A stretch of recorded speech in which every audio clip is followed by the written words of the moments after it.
저희 펩타이드 결합 이후로 설명 잠깐 드리고 물질대사 했으니까 물질대사에 이해 안 했구나. 자, 저번 시간 저희 펩타이드 결합까지 제가 설명드렸고요.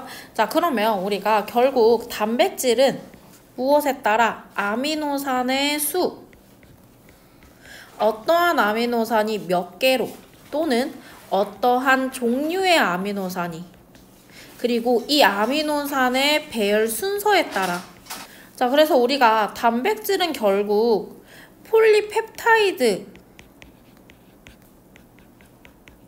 여러 개의 펩타이드 결합한 아미노산들이 얘가 뭐 하게 되면서 접힌다라고 합니다. 그러게 되면 저희가 뭐가 나타나게 되냐? 특정한 입체 구조가 나타나게 돼 있어요.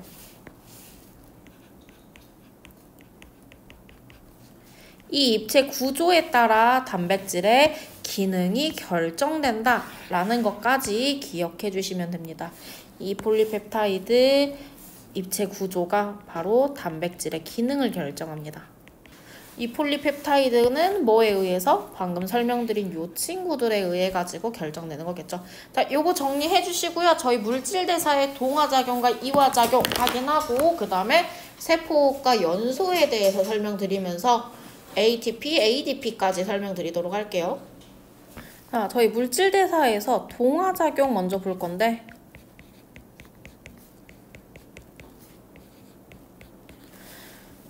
자, 동화작용. 우리가 동화는 다른 말로 뭐하냐? 합성반응이라고 합니다.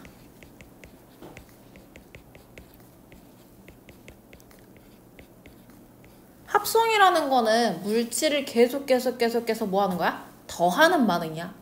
그러면 우리가 요렇게 생긴 이렇게 작은 크기의 저분자, 다른 말로 우리가 가장 작은 분자를 저희가 뭐라 그래? 단위체라고 하죠.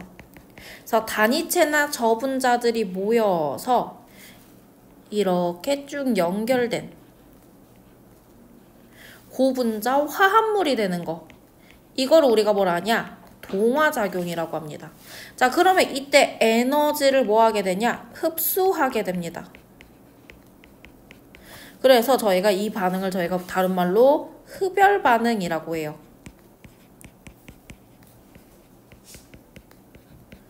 입자와 입자 사이를 누가? 에너지가 이렇게 들어가서 두 입자 사이를 뭐 해준다고? 잡아주는 거라고요. 그래야지만 길게 뭐 할 수 있다고? 연결될 수가 있다고. 이해됐어요? 자, 그러면 우리가 이러한 동화작용은 우리가 항상 무슨 반응을 한다라고 하면 화학 반응이라는 것 자체가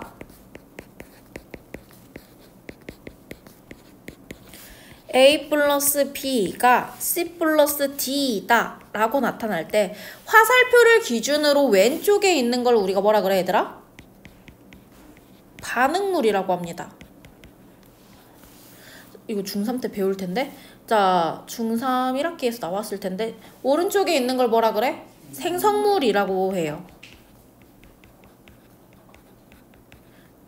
그러면 동화작용도 이화작용도 생명체 내에서 일어나는 화학 반응의 일종이기 때문에 얘네도 무조건 무엇과 무엇이 있어야 된다? 반응물과 생성물로 우리가 이루어져 있어야 됩니다.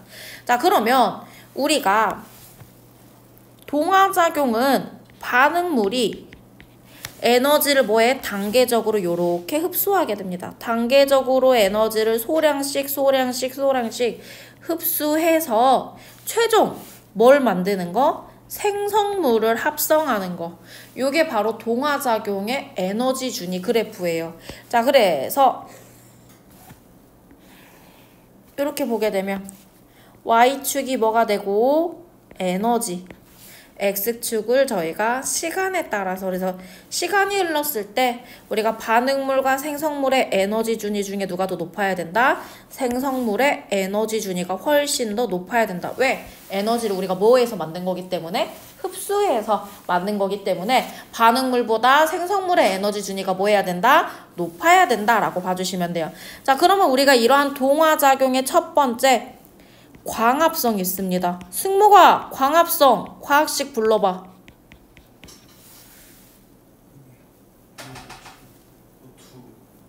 광합성. 자, 우선은 첫 번째 광합성이 일어나는 세포 소기관이 어디예요? 맞아, 엽록체라는 세포 소기관에서 일어나요. 광합성에 필요한 반응물 뭐야? 맞아, 물과 이산화탄소입니다. 물하고 이산화탄소는 저희가 유기물이에요, 무기물이에요? 무기물 상태인데 유기물, 무기물 배웠어요? 물어본 거야. 내가 중등 수업을 안 해서 너네한테 질문한 거야. 질문 안 했으면 알려주려고. 유기물, 무기물 배웠어요? 안 들어본 것 같아? 그러면 제가 유기물, 무기물 설명 한번 잠깐 드리도록 할게요. 쓸 데가 없어. 어떻게 한승이 수업 영상 녹화 들을 때 정신 사납겠다. 내가 계속 왔다리 갔다리 해가지고. 멀미 나는 거 아니에요? 이 정도면? 원래 이렇게까지 많이 안 움직이는데 멀미 날 것 같은데?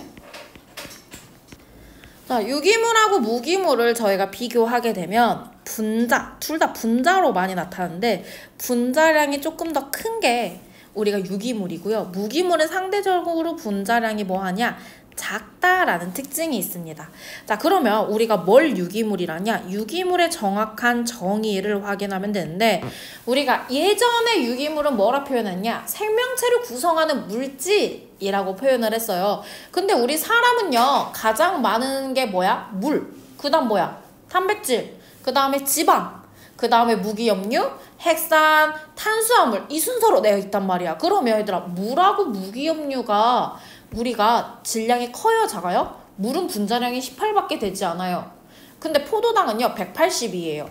자, 그러면 물하고 포도당하고 비교했을 때 얘들아, 하나는 물은 18이고요 포도당은 몇이라고? 180이라고요. 누가 훨씬 더 커요? 포도당이 훨씬 더 커요. 그러면 느낌적으로 누가 유기물인 것 같아? 포도당이 유기물 같이 생겼죠? 이해되셨나요? 그럼 물은 유기물이 될 수 있을까 없을까? 없습니다. 자, 유기물은요. 자, 구성 원소의 전체 질량 중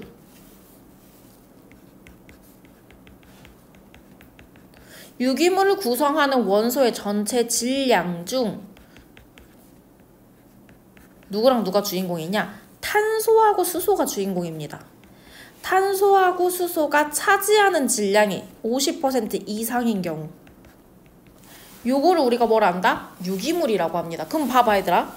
아까 H2O 전체의 분자량이 18이었어요. 이 중에서 수소가 차지하는 질량은 몇 밖에 되지 않아? 2밖에 안 됩니다. 수소의 질량은 지금 몇 밖에 되지 않는다고? 2밖에 안 돼요. 근데 볼게요. 66H12O6 포도당입니다. 전체 분자량이 180인데 탄소 하나의 질량이 12예요. 그럼 탄소가 차지하는 질량 몇이야? 72죠. 자, 수소가 차지하는 질량 몇이에요? 수소 하나에 1입니다. 그럼 몇이야? 12입니다. 얘들아 몇이야? 80 몇이에요? 4가 됩니다. 잠깐만. 나 계산 제대로 했니? 12 곱하기 6, 22, 72. H 6, 2, 12. 맞습니다. 84. 선생님 전체보다 작네요. 절반 이상이라고 하는데 거의 대부분은 절반 이상인데 아무튼 40% 이상이면 우리가 이거를 뭘 하냐? 유기물이다 라고 봐주시면 돼요. 그러면 탄수화물, 포도당으로 이루어졌기 때문에 얘 당연히 뭐야? 유기물이 되겠죠. 됐나요? 자, 그래서 우리가 이거 꼭 기억해 주시면 돼요. 그래서 절반 이상 대부분을 차지한다. 그러니까 40%, 50%로 딱 안 떨어지네. 뭐야? 제가 정확히 화학 선생님은 아니어가지고 아무튼 이런 느낌입니다. 틀린 그거는 아닌데 그래서 아무튼 탄소하고 수소가 차지하는 질량이 우리가 뭐 해야 된다? 커야 된다 라고 봐주시면 돼요. 산소가 16일 거야 아마. 그러면 16 곱하기 6이니까 66에 36, 96. 그럼 더하면 180 맞네요. 자, 그래서 우리가 광합성을 보게 되면 우리가 이러한 광합성 무기물을 통해서 누구 만들었어? 포도당 만들었죠? 자, 그렇기 때문에 얘가 뭐가 된다? 동화작용이다 라고 봐주시면 돼요. 자, 그래서 반응물하고 생성물 했을 때 누구의? 얘의 분자량이 훨씬 더 크잖아요. 그렇기 때문에 광합성. 그 다음에 우리 또 누구 있냐? DNA 합성 있습니다. 뒤에 합성이라는 단어가 다 들어가게 되면 이거 무슨 작용이다? 동화작용이다. DNA 합성 어디에서 일어나야 돼? 핵안에서 일어나게 됩니다.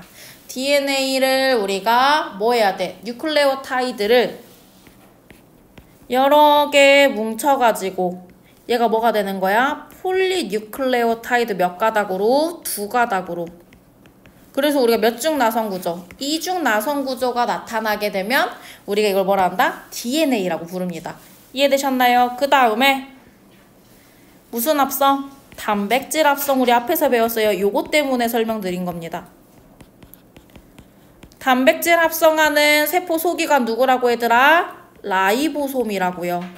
이 라이보솜이라고 하는 세포 소기관에서 우리 뭐 합성된다? 단백질 합성된다. 요거까지 기억해 주시면 됩니다. 이해되셨나요? 자, 그러면 우리가 대표적인 거는 요렇게 나오는데 저희가 중학교 때 배웠죠. 자, 포도당을 우리가 어디다 저장해요? 간에 저장할 겁니다. 그러면 우리가 어떤 형태로 저장해 얘들아? 글리코젠이라는 우리가 다당류 형태로 저장하게 됩니다. 자, 누가? 동물이 뭐를 저장할 때? 당을 저장하는 형태일 때 우리가 요렇게 나타난대. 이때 작용하는 호르몬 누구예요? 여러분들 지금 밥 먹고 와가지고 나오는 호르몬 인슐린입니다. 됐나요? 그래서 이 인슐린이 나와야지만 혈액에 있는 포도당의 수치가 떨어지기 때문에 저희가 안 졸리는데 우리 밥 먹고 나면 무슨 스파이크 온다 그래? 혈당 스파이크 온다 하죠. 그거 먹고 나면 뭐예요? 되게 졸리죠. 밥 먹고 졸린 거는 당연한 겁니다. 그래서 이 타임이 제일 힘듭니다. 왜? 우리 밥 먹고 만나는 수업 시간이기 때문에 가장 힘든 시간이긴 하겠죠. 자, 그 다음에 저희가 또 한 가지가 더 있는데 저희 암모니아, 단백질을 저희가 아미노산을 세포흡을 통해서 분해하게 되면 저희가 암모니아라고 하는 노폐물이 만들어져요. 근데 이 암모니아는요, 뭐가 있냐? 독성이 있습니다. 암모니아 물에 녹으면 약염기예요.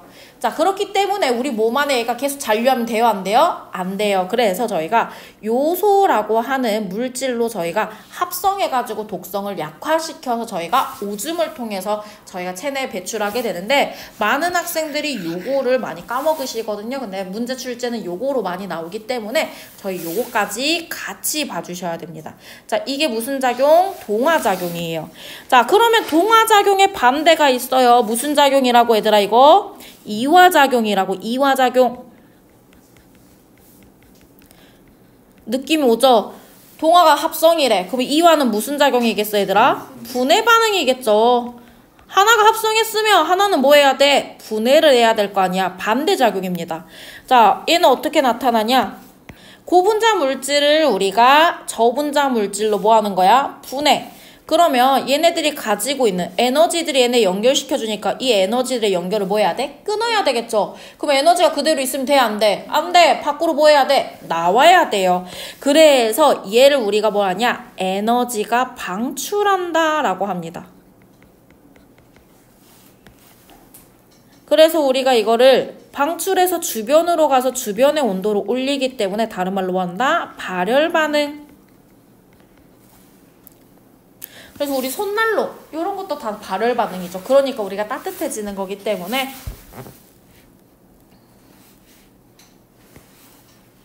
자, 그러면 우리가 이러한 이화작용도 에너지 준위 그래프를 한번 그리게 되면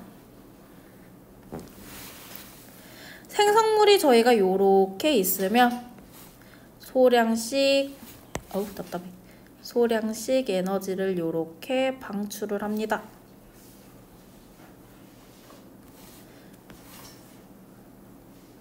그렇게 해서 뭘 만든다? 생성물, 반응물.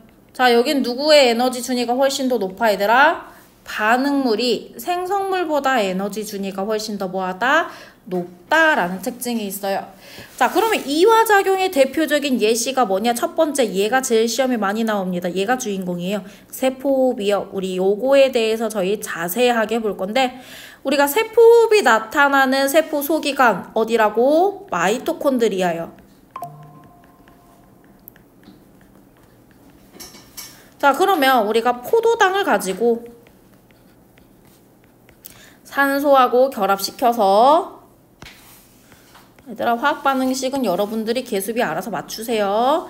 물과 이산화탄소 배출하게 되고요. 여기서 중요한 거 뭐 방출? 열에너지하고 일부의 ATP라고 하는 우리가 에너지를 방출하게 되는데, 이 ATP라는 에너지를 통해서 저희가 뭐 할 수 있냐? 생명활동을 하게 됩니다. 자, 그래서 우리가 이 생명활동 하기 위해서 저희가 계속해서 뭐 하는 거야? 호흡하는 겁니다. 뭐 만들기 위해서? ATP라고 하는 이 에너지 만들기 위해서요. 이해되셨나요? 자, 그 다음 마지막 이화작용의 대표적인 예시 우리 뭐 있어? 소화 있습니다. 탄수화물을 분해하면 뭐가 돼, 얘들아? 포도당이 되겠죠. 단백질을 분해하면 뭐가 돼? 아미노산. 지방을 분해하면 뭐가 돼? 지방산과 모노글리세롤로 분해되는 이 소화 과정도 우리가 대표적인 뭐가 있다? 이화작용이다 라고 봐주시면 되겠죠. 자, 그러면 우리가 이화에 비슷한 친구가 하나 있습니다. 우리가 그게 누구냐? 연소인데요. 우선 정리 한 번에 하려면 힘드니까 정리 한번 먼저 하고 합시다. 그래서 여러분들 자극과 반응과 항상성이 어쩌면 저희가 같은 개념일 수도 있어요. 얘도 자극에 의해서 변화가 나타나는데, 다만 자극에 의해서 반응이 나타날 때 어떻게? 체내의 조건을 일정하게 반응을 나타내는 건 항상성. 그냥 자극에 의해서 그저 반응만, 외부의 감각기에 의해서 외부의 반응기가 나타나는 반응을 우리가 자극과 반응이라 하고, 체내 안에서 일어나는 걸 우리가 항상성이라고 하는데, 요 항상성은요 결국 이 유지하려는 성질, 자, 일정하게 유지하려는 것들이 정해져 있습니다. 첫 번째 뭐냐? 혈당이요. 우리 밥 먹으면 졸리니까 혈당을 뭐해? 누가 낮춘다고? 인슐린이 낮춘다고요. 두 번째, 사람의 체온이 40도까지 올라가면 그 사람 살 수 있어요? 없어요? 없어요. 고열로 올라가면 돼? 안 돼? 안 돼요. 체온. 마지막 세 번째, 혈장 삼투입니다. 우리 체내에 수분이 부족하게 되면 살 수 있어요? 없어요? 없어요. 밥을 안 먹거든요. 일주일 이상 살 수 있대요. 왜? 다이어트 해봤잖아, 우리 다. 그죠? 다이어트 하는 사람들 유튜브에 많이 나오죠? 자, 뚱뚱한 개그맨들, 김준현 아저씨. 그 아저씨는요, 의사 선생님이 그러는데, 한 달 동안 밥을 안 먹고 물만 마셔도 살 수 있대요. 너무 체내에 쌓인 당이 많아가지고, 지방이 많아가지고. 자, 근데 우리가 유일하게 일주일 안 먹으면 무조건 사람이 죽게 되는 게 바로 뭐다? 물입니다. 물. 그 물에 의해서 저희가 나타나는 게 바로 혈장 삼투인데요. 혈장 삼투 말이 어렵기 때문에 뭐라 생각하면 되냐? 혈액의 농도라고 생각하시면 돼요. 땀 많이 흘리면 혈액의 농도가 올라가니까 물 마셔줘야 되고요. 물 너무 많이 마시면 혈액의 농도가 낮아졌으니까 오줌으로 많이 뭐 해야 돼? 배출해야 되겠죠? 그렇게 해서 저희가 혈장 삼투를 맞춥니다. 요거 정리해 주시고 저희 발생과 생장 들어갈게요. 뭐? 이거? 호르몬 신경.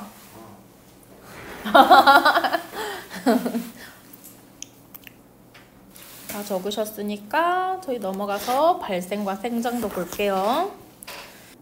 발생은 하나의 개체가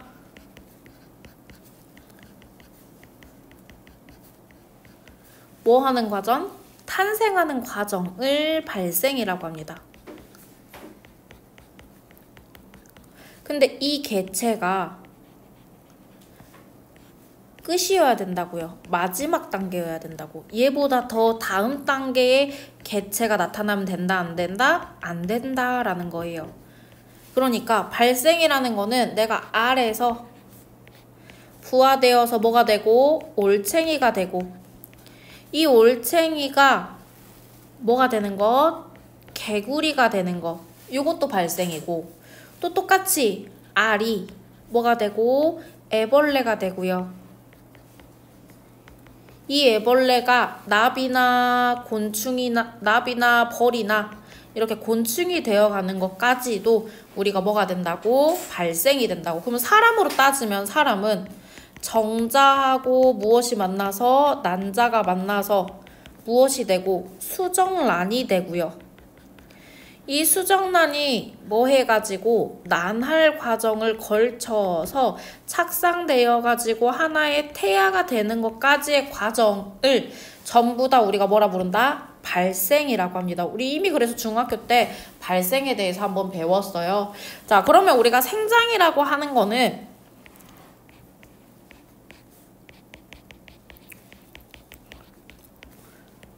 어린 개체가 개체는 개체야. 근데 아직 성숙하지 않은 개체가 뭘 통해서? 체세포 분열을 통해서 키도 커지고 살도 찌고 몸집이 커지는 거. 그래서 어떤 개체가 되는 거? 성인 개체가 되는 거. 성인 개체가 살찌고 하는 것도 전부 다 뭐다? 생장이다 라고 봐주시면 됩니다. 자, 그래서 저희가 생물의 특성에서 가장 첫 번째가 뭐였어? 첫 번째 세포로의 구성이었어요. 두 번째는 뭐였어? 물질대사였습니다. 세 번째가 방금 배운 자극과 반응, 네 번째가 발생과 생장인데요. 이 네 가지는요, 나라는 하나의 개체가 현재의 이 삶을 살아가기 위해서 무조건 해야 되는 겁니다. 세포가 없었다면 나라는 개체가 있을 수 있어요? 없어요? 없어요. 내가 호흡하지 않으면 나 지금 살고 있을 수 있어? 없어? 없어요. 내가 자극에 대해서 반응하거나 항상성을 지키지 않는다면 나는 지금 살아있는 사람이야? 죽은 사람이야? 죽은 사람이겠죠? 자, 발생!